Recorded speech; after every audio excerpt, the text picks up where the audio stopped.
पूरे देश में इस बात की खुशी है कि हम लोगों ने बदला लिया। जिन लोगों ने निर्दोष हमारे नागरिकों की जानें ली थी, लोगों के मांग के सिंदूर मिटाए थे, उसको मुंह तोड़ जवाब हमारे देश ने दिया। लोग बहुत बहुत सी अटकलें लगा रहे थे, हमारी विपक्षी पार्टियां बहुत बहुत से आरोप लगा रहे थे, लेकिन आज तथ्य उनके सामने है। ये तो आप इस देश में जब से हम लोगों को इंडिपेंडेंस मिली है, किसका 55 साल तक राज था, उसके उसमें क्या क्या हुआ आप लोग देखिए। मगर सबसे बड़ी दुख की बात यह है कि जब जब इसके पहले भी जब भारत में हमले हुए, चाहे सन 48 में हो, 62 में हो, 65 में, या जब भी हुए हो, भारतीय जनता पार्टी और आरएसएस हमेशा मौजूदा सरकार के साथ खड़ी रही। देश को मजबूत करने की बात की, देश की अखंडता की बात की।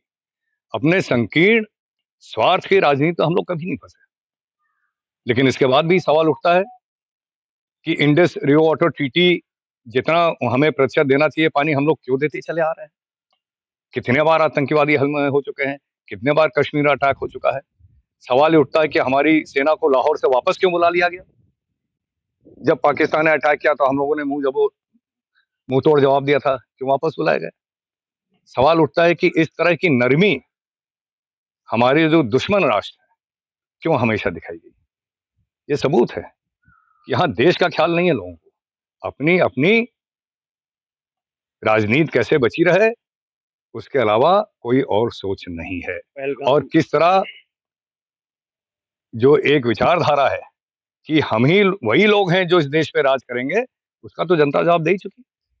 भारत का 56 इंच का सीना भारत ने दिखा दिया है, इसके लिए क्या कहें।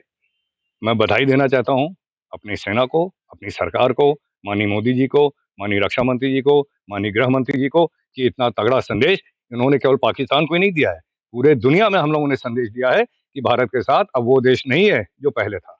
आज एक भारत एक मजबूत देश है, एक विकसित देश है। हम लोग इकोनॉमिकली सबसे ज्यादा तेजी से बढ़ रहे हैं और हम लोग अपने नागरिकों की सुरक्षा के लिए, चाहे देश के अंदर हो चाहे देश के बाहर हो, हर कदम लेंगे।